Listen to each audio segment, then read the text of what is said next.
नमस्कार, आकाशवाणी से दोपहर समाचार के साथ मैं जागृति शर्मा।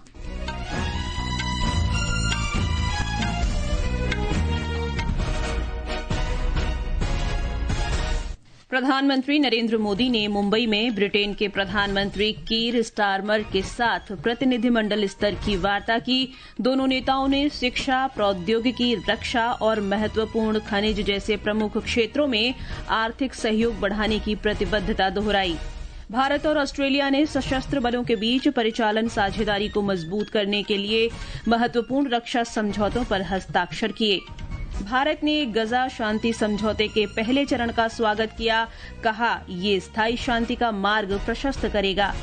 निर्वाचन आयोग ने राजनीतिक दलों को बिहार विधानसभा चुनावों में प्रतिद्वंद्वी दलों या उम्मीदवारों को निशाना बनाने के लिए आर्टिफिशियल इंटेलिजेंस का इस्तेमाल न करने का निर्देश दिया। अंतर्राष्ट्रीय मुद्रा कोष ने इस वर्ष वैश्विक जीडीपी वृद्धि दर 3% रहने का अनुमान व्यक्त किया। और महिला एकदिवसीय क्रिकेट विश्व कप में भारत आज विशाखापत्तनम में दक्षिण अफ्रीका से खेलेगा। अब समाचार विस्तार से। प्रधानमंत्री नरेंद्र मोदी ने कहा है कि भारत और ब्रिटेन स्वाभाविक साझेदार हैं और लोकतंत्र, स्वतंत्रता और कानून का शासन उनके संबंधों की नींव है। मुंबई में ब्रिटेन के प्रधानमंत्री कीर स्टारमर के साथ संयुक्त प्रेस वार्ता को संबोधित करते हुए श्री मोदी ने कहा कि दोनों देश वैश्विक स्थिरता और आर्थिक प्रगति के प्रति संकल्पबद्ध हैं। भारत और यूके नेचुरल पार्टनर्स हैं। हमारे संबंधों की नींव में डेमोक्रेसी, फ्रीडम और रूल ऑफ लॉ जैसे मूल्यों में साझा विश्वास है। मौजूदा वैश्विक अस्थिरता के दौर में भारत और यूके के बीच ये बढ़ती हुई साझेदारी ग्लोबल स्टेबिलिटी और आर्थिक प्रगति का एक महत्वपूर्ण आधार बनी रही।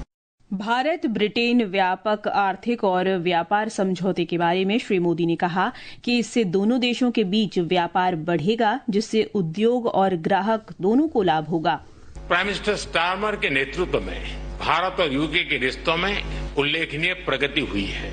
इस साल जुलाई में मेरी यूके यात्रा के दौरान हमने ऐतिहासिक comprehensive economic and trade agreement सीटा पर सहमति बनाई। इस समझौते से दोनों देशों के इंपोर्ट कॉस्ट में कमी आएगी, युवाओं के लिए रोजगार के नए अवसर बनेंगे, व्यापार बढ़ेगा और इसका लाभ हमारे उद्योग तथा उपभोक्ता दोनों को ही मिलेगा।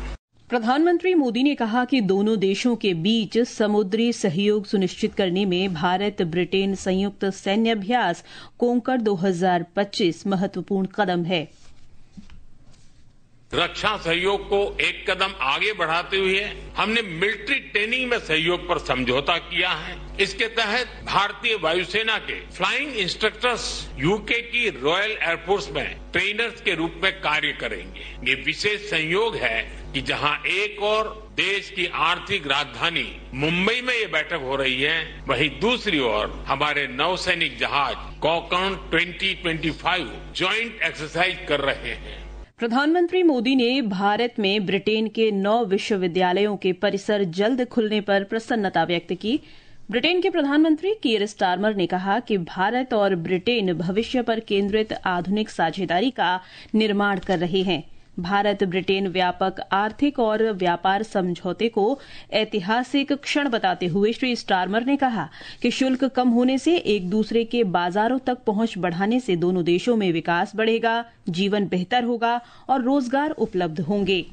2047 तक विकसित भारत के दृष्टिकोण और प्रयासों के लिए श्री मोदी को शुभकामनाएं देते हुए श्री स्टारमर ने कहा कि भारत अपने मिशन को साकार करने के लिए सही राह पर है और ब्रिटेन भी उसकी इस यात्रा में भागीदार बनना चाहेगा। भारत की विकास गाथा अद्भुत है। मैं प्रधानमंत्री नरेंद्र मोदी के नेतृत्व में भारत को 2028 तक दुनिया की तीसरी सबसे बड़ी अर्थव्यवस्था बनने के लक्ष्य और देश को पूरी तरह विकसित राष्ट्र बनाने के उनके विजन 2047 के लिए बधाई देता हूँ। वाणिज्य और उद्योग मंत्री पीयूष गोयल ने आज ब्रिटेन के प्रधानमंत्री कीर स्टारमर की भारत यात्रा के दौरान संयुक्त आर्थिक एवं व्यापार समिति के पुनर्गठन के लिए संदर्भ की शर्तों पर हस्ताक्षर की घोषणा की। श्री पीयूष गोयल ने सोशल मीडिया पोस्ट में कहा कि इससे दोनों देशों के बीच द्विपक्षीय व्यापार में उल्लेखनीय वृद्धि होगी। भारत और ऑस्ट्रेलिया ने प्रमुख रक्षा समझौतों पर हस्ताक्षर किए हैं। ऑस्ट्रेलिया के कैनबरा में रक्षा मंत्री राजनाथ सिंह और ऑस्ट्रेलिया के उप प्रधानमंत्री तथा रक्षा मंत्री रिचर्ड माल्स की उपस्थिति में ये समझौते हुए। दोनों नेताओं ने रक्षा उद्योग, साइबर रक्षा, समुद्री सुरक्षा और क्षेत्रीय चुनौतियों सहित भारत ऑस्ट्रेलिया रक्षा सहयोग के सभी आयामों की समीक्षा की। दोनों नेताओं ने भारत और ऑस्ट्रेलिया के बीच सुदृढ़ रक्षा उद्योग साझेदारी की संभावनाओं पर चर्चा की। सोशल मीडिया पोस्ट में श्री राजनाथ सिंह ने सीमा पार से आतंकवाद और क्षेत्रीय स्थिरता को लेकर ऑस्ट्रेलिया के सहयोग के लिए धन्यवाद दिया। ऑस्ट्रेलिया के रक्षा मंत्री रिचर्ड माल्स ने कहा, भारत के साथ नया रक्षा समझौता दोनों देशों के सशस्त्र बलों के बीच संचालन भागीदारी को मजबूत करने में महत्वपूर्ण कदम है। श्री राजनाथ सिंह ने ऑस्ट्रेलिया के प्रधानमंत्री एंथनी अल्बनीज के साथ भी बैठक की। सोशल मीडिया पोस्ट में श्री सिंह ने विश्वास व्यक्त किया कि भारत और ऑस्ट्रेलिया के बीच परस्पर संबंध घनिष्ठ और मजबूत होते रहेंगे। रक्षा मंत्री राजनाथ सिंह ने ऑस्ट्रेलिया के विदेश मंत्री पेनी वॉक से भी मुलाकात की। दोनों नेताओं ने शिष्टमंडल स्तर की वार्ता की। प्रधानमंत्री नरेंद्र मोदी ने अमेरिकी राष्ट्रपति डोनाल्ड ट्रंप की शांति योजना के पहले चरण में इजरायल और हमास के बीच हुए समझौते का स्वागत किया है।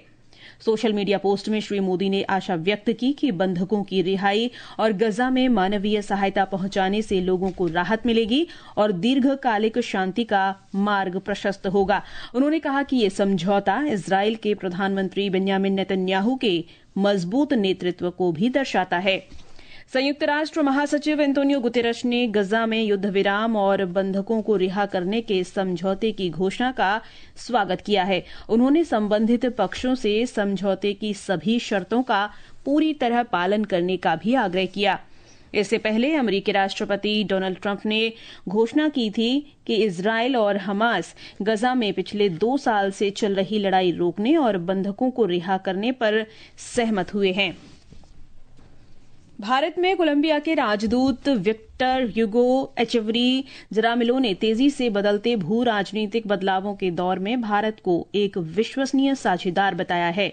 एक साक्षात्कार में कोलंबिया के राजदूत ने आशा व्यक्त की कि द्विपक्षीय संबंध न केवल राजनीतिक और व्यावसायिक रूप से बल्कि सांस्कृतिक रूप से भी आगे बढ़ते रहेंगे।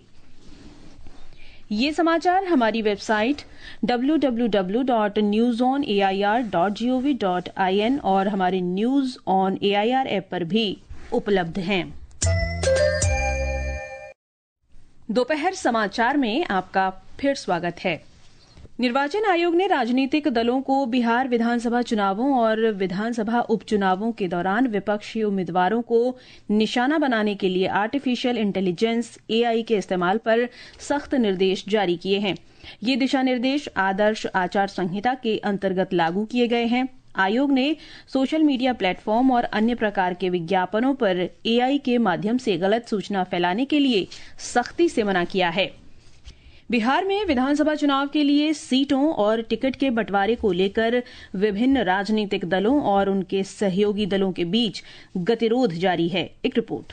बिहार विधानसभा चुनाव में एनडीए और महागठबंधन में घटक दलों के बीच सीट बंटवारे को लेकर रूठने और मनाने का खेल जारी है। एनडीए में जीतन राम मांझी के नेतृत्व वाली पार्टी हिंदुस्तानी अवाम मोर्चा के तेवर जहां नरम हुए हैं, वहीं भाजपा को लोक जनशक्ति पार्टी रामविलास के प्रमुख चिराग पासवान की ओर से अभी तक राहत भरा कोई संदेश नहीं मिला है। लोक जनशक्ति पार्टी के रुख से जनता दल यूनाइटेड में भी खलबली मची हुई है। महागठबंधन में भी सीटों की संख्या और घटक दलों की शर्तों के कारण अभी तक टिकट बंटवारे का संकट हल नहीं हो पाया है। धर्मेंद्र कुमार राय, आकाशवाणी समाचार, पटना।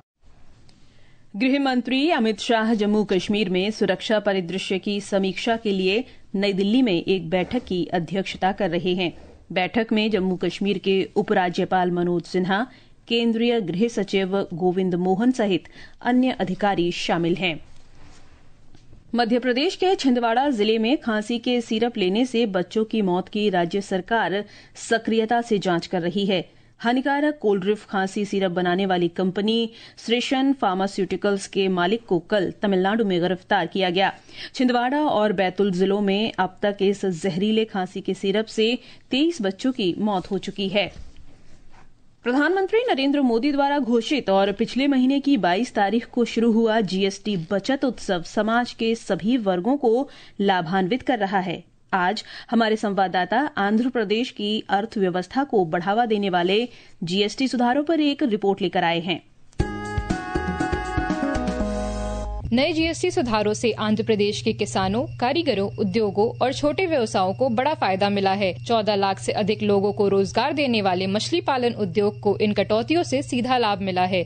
मछली पकड़ने के उपकरण, मछली के तेल और डीजल, इंजन और पंप जैसे सामानों पर जीएसटी पहले के 12 और 18% से घटाकर 5% कर दिया गया है, जिससे मछुआरा समुदायों पर वित्तीय बोझ कम हुआ है। इसके साथ ही दूध और उससे जुड़े उत्पादों पर जीएसटी घटने से राज्य के डेयरी क्षेत्र को सीधा फायदा मिला है, जिससे 24 लाख किसानों की आमदनी बढ़ने के साथ ही दूध से निर्मित खाद्य पदार्थों की कीमतें भी 5 से 7% की कमी आई है। इससे घरेलू लागत कम होने के साथ ही त्योहार के दौरान खरीदारी बढ़ने और डेयरी किसानों की आमदनी में भी इजाफा हुआ है। खाने पीने और अन्य सामान पर जीएसटी की दर 5% होने से अराकू कॉफी, कोंडापल्ली खिलौने, चमड़े की कठपुतलियां जैसे पारंपरिक उत्पाद अब सस्ते हुए हैं, जिससे कारीगरों की आय में वृद्धि होने के साथ ही इन सामानों के निर्यात बाजारों का भी विस्तार हुआ है। संशोधित जीएसटी दरों के साथ आंध्र प्रदेश में मछली पालन, डेयरी और पारंपरिक शिल्प जैसे क्षेत्र अधिक किफायती और प्रतिस्पर्धी हो गए हैं। ये सुधार रोजगार और निर्यात को बढ़ावा देने के साथ ही राज्य की अर्थव्यवस्था को मजबूती प्रदान करेंगे। सौम्या शरण, आकाशवाणी समाचार, दिल्ली। स्वास्थ्य और परिवार कल्याण राज्य मंत्री अनुप्रिया पटेल ने आज नई दिल्ली में तंबाकू मुक्त युवा अभियान के तीसरे चरण का शुभारंभ किया। इस अवसर पर श्रीमती पटेल ने कहा कि देश के युवाओं का एक बड़ा हिस्सा तंबाकू की लत से परेशान है। किसी भी तरीके से, किसी भी स्वरूप में एक तंबाकू के उत्पाद की प्रमोशन या उसकी एडवर्टाइजिंग, इसको भारत सरकार ने प्रतिबंधित किया हुआ है। ये सारे प्रयास इसलिए है कि हम अपनी युवा पीढ़ी को बचा सकें। माइनर्स के बीच में जो 18 साल से कम के बच्चे हैं, उनको तंबाकू के उत्पाद नहीं बेचे जा सकते। ये सारे प्रयास हमने किए हैं। जो हमारे विद्यालय हैं, स्कूल से उनके 100 मीटर की दूरी में ये जो तंबाकू के प्रोडक्ट्स हैं वो नहीं उपलब्ध हो सकते। ये समाचार आकाशवाणी से प्रसारित किए जा रहे हैं। ताजा समाचार जानने के लिए आप हमारे social media handle X @AIR News Hindi को फॉलो कर सकते हैं। ये आकाशवाणी है। अंतर्राष्ट्रीय मुद्रा कोष IMF की प्रबंध निदेशक क्रिस्टालिना जॉर्जीवा ने वैश्विक आर्थिक वृद्धि को गति देने में भारत की भूमिका की सराहना की है। उन्होंने कहा कि पिछले कुछ वर्षों में वैश्विक विकास के रुझान में बदलाव आया है और विशेषकर चीन की विकास दर में लगातार गिरावट आ रही है, जबकि भारत एक प्रमुख विकास इंजन के रूप में विकसित हो रहा है। IMF ने इस वर्ष वैश्विक अर्थव्यवस्था में 3% की वृद्धि का अनुमान व्यक्त किया है। महिला एक दिवसीय क्रिकेट विश्व कप में आज विशाखापत्तनम में भारत का मुकाबला दक्षिण अफ्रीका से होगा। ये मैच भारतीय समय के अनुसार दोपहर 3 बजे से खेला जाएगा। मौसम विभाग ने आज दक्षिणी आंतरिक कर्नाटक और तमिलनाडु, पुदुचेरी और कराईकल में अलग अलग स्थानों पर मूसलाधार वर्षा का अनुमान व्यक्त किया है। आंध्र प्रदेश, असम, मेघालय, तटीय कर्नाटक, केरल, माहे, नागालैंड, मणिपुर, मिजोरम, त्रिपुरा और ओडिशा के कुछ हिस्सों में भी अगले 2 दिन मध्यम से तेज बारिश हो सकती है। अंत में मुख्य समाचार एक बार फिर। प्रधानमंत्री नरेंद्र मोदी ने मुंबई में ब्रिटेन के प्रधानमंत्री कीर स्टारमर के साथ प्रतिनिधिमंडल स्तर की वार्ता की। दोनों नेताओं ने शिक्षा, प्रौद्योगिकी, रक्षा और महत्वपूर्ण खनिज जैसे प्रमुख क्षेत्रों में आर्थिक सहयोग बढ़ाने की प्रतिबद्धता दोहराई। भारत और ऑस्ट्रेलिया ने सशस्त्र बलों के बीच परिचालन साझेदारी को मजबूत करने के लिए महत्वपूर्ण रक्षा समझौतों पर हस्ताक्षर किए। भारत ने गजा शांति समझौते के पहले चरण का स्वागत किया, कहा ये स्थायी शांति का मार्ग प्रशस्त करेगा। निर्वाचन आयोग ने राजनीतिक दलों को बिहार विधानसभा चुनावों में प्रतिद्वंद्वी दलों या उम्मीदवारों को निशाना बनाने के लिए आर्टिफिशियल इंटेलिजेंस का इस्तेमाल न करने का निर्देश दिया। इसके साथ ही दोपहर समाचार का ये अंक समाप्त हुआ।